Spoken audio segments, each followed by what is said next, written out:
While this is a research panel, it's quite different.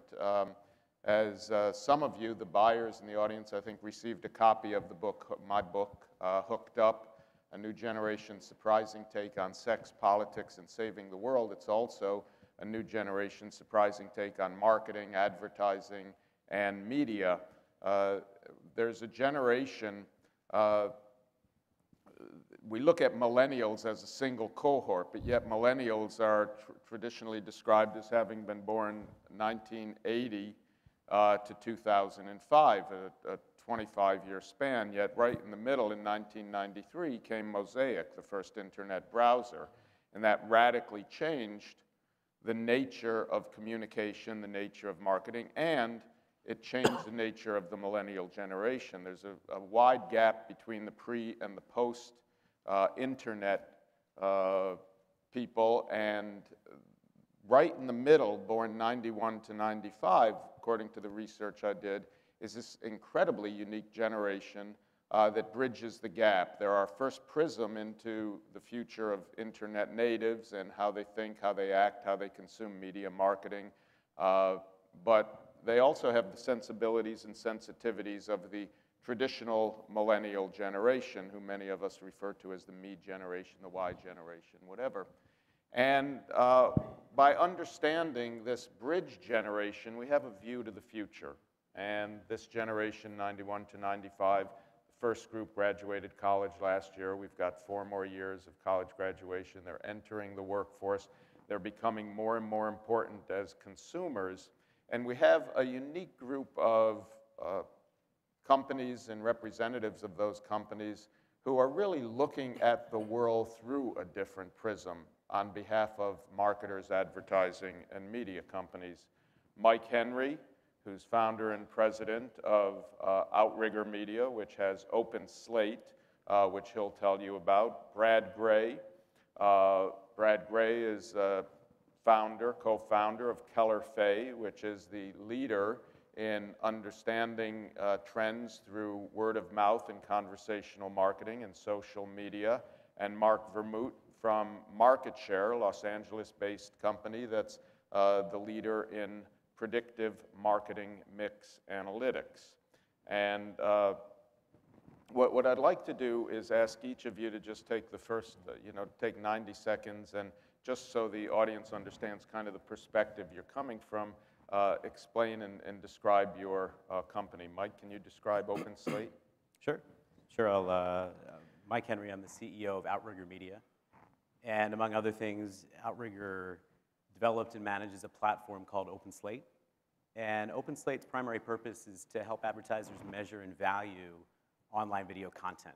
And we took up that challenge because we feel strongly that online video presents a really big opportunity for brand advertising.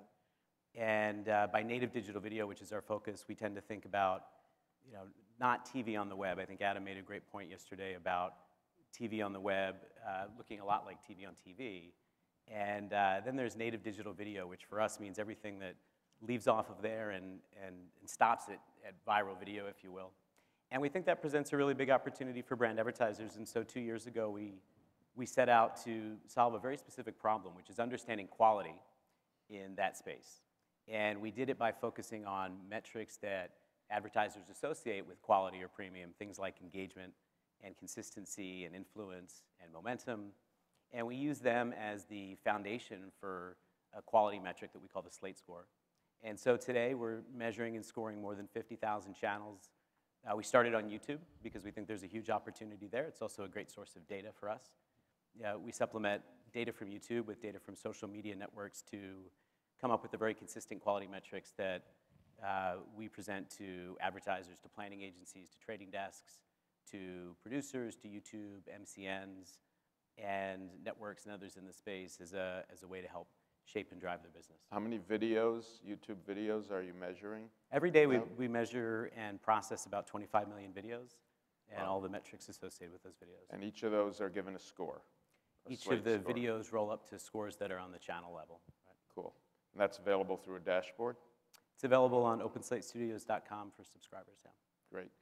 Brad, let's skip, because I want to come back to you, but let's go to Marc. And Marc, can you tell us a bit about MarketShare? Sure. MarketShare is a cross-media analytics company, and what we do is we work primarily with brands to help them quantify and understand the sales impact that the marketing that they do has. And what we ultimately do is we enable them to act against this information by providing them a browser-based platform where they can do optimizations, allocations, and planning. And what's interesting for us is it's not just you market, then you have sales, but it's actually modeling to understand the consumer decision journey. How does someone deciding to make a purchase of your product or your service arrive there? And we all know that people are accessing information and engaging in content. And what's great about the digital side of that is there's a lot of information around that, and offline, which Brad's going to talk about in a second. But we can harness and utilize that information to watch people move through and model against it. So for us, it's a great opportunity to really start measuring and following consumers along the pathway. And it also provides brands and advertisers and agencies with the opportunities to find those early metrics before you even get to sales to make sure that your ad campaigns are effective and you can start making quicker decisions to adjust in the field. And the sales data that you're generating is coming to you directly from the clients? Yeah, so all of the data we use is actual sales data, actual marketing data, actual consumer data. It's not panel, so it's based on what the organization, what that brand has done in the market over time. So it's specific to that brand, specific to that product, specific to that geography, and you're able to start analyzing on those dimensions. Great, thanks. Brad, tell us a bit about Keller. The Keller Group is a market research company that's focused on measuring word of mouth and social influence. Our work in some ways overlaps with what we just saw from Seth in his initial keynote this morning. We firmly believe that all media are social, and that if you can link audiences with the products and services, categories and brands that are being talked about, you can optimize your media planning in order to drive word of mouth. We measure word of mouth through a survey methodology. We interview 100 consumers aged 13 to 69 every day of the year, so about 36,000 in the course of a whole year. And we look for trends over time, but also relationships between word of mouth and a wide range of audiences that people are a part of, including television, digital, and video. So Brad, as you look at the social media trends and look at the unique audiences that are post-internet, that 13 through 22 age that you're looking at, 13 to 24, are you seeing any patterns evolve, anything that can help us better understand the dynamics among that group? Yeah, absolutely. Just anticipating this discussion, I looked at our database and pulled out some information. We thought it'd be worth comparing the youngest people in our sample, ages 13 to 22, is what we took a look at through current college age, you might say. And then we compared them to 30 to 49-year-olds just to get a contrast in their social interaction around brands and categories. And really is a remarkable difference. What we found is that in the course of a week, if you are 13 to 22, you're engaging in about 120 brand conversations in the course of a whole week. That compares to about 69 such conversations if you're 30 to 49. So just about a 3/4 higher level of engagement with brands generally. We looked at media and entertainment as a specific category, TV shows and movies, and what we found was that these digital natives, they were having 18.5 conversations a week about TV shows and movies. That was 150% higher than it was for 30 to 49s, which were at 7. We also found that when these younger folks talk about brands, they're much more likely to talk about marketing content that they've seen, ads they've seen, articles they've read, and they were more likely to cite information from every form of media, not just video, not just digital, but they are simply extraordinarily engaged with media, not only as viewers, but also as people who are receiving ad messages. I think if you sum it up, you'd say we have a generation here that when they are engaged in media consumption, they do so very actively. They are participating in the medium, whereas if you look back to prior generations, my generation, it was much more of a passive consumption experience. So it's a really different kind of generation. And Mike, what are the implications of that in the actual viewing experience and to the engagement metrics? Well, so we're focused on a very specific problem in a very specific space and the way people consume native digital video. And so when we looked at our data, we saw we don't focus on a demographic and we don't think too much about the demographics. We're not an audience targeting company. We're really focused on the content, the nature and the value of the content. When we looked at, for the videos that we're scoring, the comparisons between 18 to 24 age group and 25 to 54, the way that they engage with the content wasn't too different in terms of the kind of content that they consume and how they consume it. What we found was interesting, though, as we were getting ready for this panel and looking at our data through that lens, is that the scores that we have for things like engagement, consistency, and influence, and the Slate score for traditional media, that we were looking at our top 1,000 channels. So we're tracking 50,000 channels. We looked at the top 1,000 channels, and of them, about 100 or so are traditional media companies. We're focused on YouTube, distributing on YouTube. And the scores for that 100 compared to the other 900, which are more native digital video, on average are about the same for things like engagement and consistency and influence.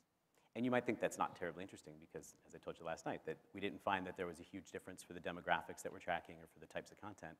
But the problem that we're focused on, and the way we think about this, is that these guys, the 18 to 24 millennials, are obviously, they're consuming a little bit less TV, but a ton more of this content that's not very well understood. Mm-hmm. And they're consuming it and thinking about it on par with traditional media. And they're not drawing lines in that same way that we do when we think about quality in terms of content. And so specifically what I mean by that are shows on YouTube like Epic Mealtime or Corey Cotton or Jenna Marbles have similar metrics for engagement, consistency, and influence as Jimmy Kimmel or Ellen or the NBA or ESPN or CNN or the AP or any traditional media company that's distributing on YouTube. Mm-hmm. And we thought that was really interesting. And so, I mean, that's the lens that we're looking through. We're thinking about how do you understand the nature of that content and the opportunity for you to consider it as a branding opportunity. And we think that the fact that the consumers, especially the 18 to 24s, are thinking about it the same way is pretty important. So if I'm interpreting what you're saying correctly, there's this huge wealth of video, YouTube video, that has been largely untapped by advertisers in any focused or directed way because of concerns about content engagement and as Seth was pointing out that why are advertisers paying a lot more for scale and size and network quality? And you're saying that from the point of view of the internet natives, they're really not discriminating based on where they're seeing the content or where it's coming from, or it's traditional quality metrics. That's right, exactly. The traditional quality metrics, especially production quality. Some of the highest scored channels on our platform come from the likes of Machinima, from channels like PewDiePie and Rooster Teeth, which not a huge consumer of, but it's basically gaming-centric content that just has an incredible, powerful relationship between itself and its consumer. So, I mean, our friends from YouTube do a fantastic job of selling YouTube, but I don't think that brand advertisers are necessarily exploiting the opportunity deep into YouTube's content portfolio. There's probably just over 200,000 channels on YouTube that accept advertising right now. We're focused on the sort of 90% of the inventory that come from the 50,000 at the top of that heap. But that's a huge opportunity for contextual relevance, if nothing else. But there's more to it than that. I think you really, as a brand advertiser, if you're ignoring this half of the online video market, you're missing out on a big opportunity. And Marc, what are the implications as you look at marketers who are looking in a very micro way at their media spend in the context of their total marketing budget? What are the implications that you're seeing? Well, I mean, it's really interesting. As of last year, I think about 1.5% of brands' spend is on online video. advertising. 1.5% 1.5% of brand spend is on I online think video. was from Competitrack last year. So it's a very small number, but what's really interesting about the environment, especially on YouTube, and people have been going after the concept of paid, owned, and earned. And we're finally moving into an environment where you can see all of those things moving together. You can engage on a paid side on the YouTube platform by driving people to your content there, by driving people off of that. We're also seeing very strong engagements in different types of industries with that earned content. The easiest one where we see it is especially in entertainment, and when you think about video games, right? There's the pre-launch, there's a launch, then you move into a mass phase where you're driving different forms of media as consumers engage with the content and the product differently over time. And what we see there, because we were able to start bringing in YouTube video viewing behaviors, is it's not just the owned videos that are there, it's the earned. It's the people who are putting up unboxings or walkthroughs of games. It's when you think of consumer electronics, it's the handset unboxing. It's, I just got my iPad 3, I'm going to go show it. And it's really important for brands to take advantage of the fact that that content is being there, to wrap it with advertisements, featuring and focusing it, but also seeking out what those different activities are and measuring it. Because ultimately, and Brad's research also shows this, consumers are exposed to messages and they don't just go in a box and think about it. They engage, they share, they communicate. And if you can measure those things and you can track those things, then you can see how marketing is flowing through to getting the consumer to purchase. So A, you can measure how does marketing impact directly and indirectly through these channels, but B, what do I have to pay attention to make sure that I'm achieving my sales goals, to make sure that my message is effective, and to make sure that consumers are engaging, right? We move to expressions from impressions a lot of people have been talking to me about. So what is that engagement and how do we track it? So this activity is great. There's a ton of data and a ton of activity we can measure and monitor.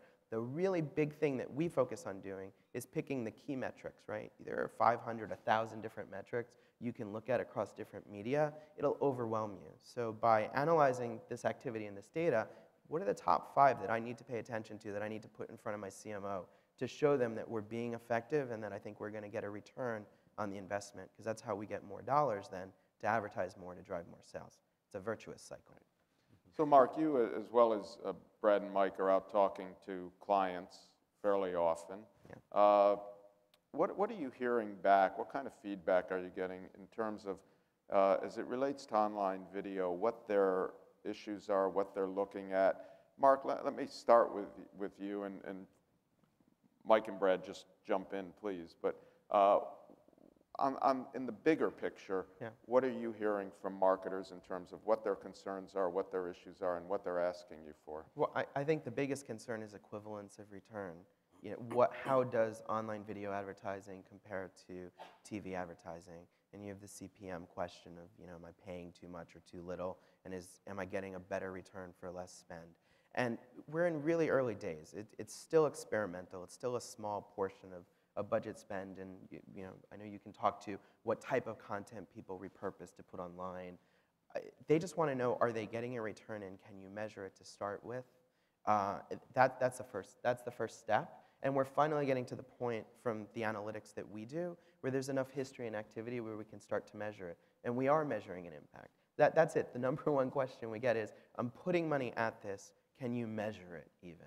That's how early we are. And I think once there's comfort at the brand level that it's a worthwhile investment, then they start to experiment and scale that experimentation. And then I think what's really important is figuring out, where do we put those dollars and how do we execute against them? Mm-hmm.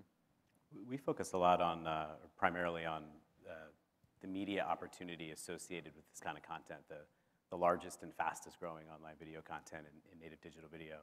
But the question we get asked a lot, and people use our data and platform to try to figure this out, is, as a brand, when do we have the right, and how can we succeed at being a content producer or curator? And that comes up a lot. And if we see a smattering, a handful, maybe 15 or 20 of the top 1,000 channels are actually brands that are doing a fantastic job of being true to their brand, but really, really entertaining content producers and aggregators and curators. Brands like GoPro and Nike and Coca-Cola and Chevrolet, they do really well at producing fantastic content. But I think that's a big question. I think that goes hand in hand with media. And we hear that as well. First is the dollars that we can measure and identify, and the second question is the dollars that are non-working, that I'm not buying against anything. I have a whole practice that's developing these videos. I'm pushing it out there. And the nice thing is with the type of data Mike develops, with the type of data our clients have, you can track that activity. You can see viewing patterns, sharing patterns change with content. And a lot of our, even in B2B, a lot of clients are spearheading being content publishers and driving their message that way by engaging with their audience. So yeah, we see that as well. Brad? Yeah, one of the themes I think that's been coming up is relates to co-viewing. I heard the representative of the panelists yesterday from Mattel talk about the value of co-viewing.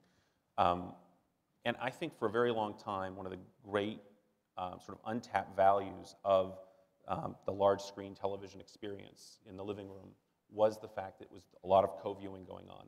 And it enabled an enormous amount of sharing to happen right on the spot, people watching television together. We do have new tools now that people can be watching TV together without being together. That's absolutely the case. This younger generation is doing a lot of that. And we see a lot of evidence that they're engaged using text and IM and social media to share the viewing experience together. But one of the challenges, I think, about video delivered digitally is as we move to more of this short form type stuff and smaller screens, it becomes a more individualized viewing experience. And so the opportunity to trigger a conversation about the advertised brand is somewhat less. You might share the content for the sake of the content by sending it to somebody. I think one of the challenges we have to figure out is how do we make sure that the brand is part of the story that people want to share, especially if they're consuming it by itself. We've done some work with Turner Sports, by the way, and coming back to this idea of sort of those big events that bring lots of audiences together. What we're finding in that work is that when people watch sports together, they are talking about the advertised brand at a much higher rate than people who watched by themselves, and both groups much more than people who didn't get exposed. So the advertising either way has an impact, but that co-viewing is really a value that we risk not having as much of. And go ahead, Mark. No, this is a really It's interesting. In yesterday and today, we haven't heard the word social TV put together. Last year, there was a lot of emphasis on social TV. There's been a lot of activity around social TV and a lot of questions about monetization of social TV. So just following up, Brad, on that point and asking Mike and Mark chime in as well, especially as you look at this generation and the future of social TV, where do you see it? Where do you see it going? Brad, do you want to jump in on that? One of our mantras at Keller is that all media are social.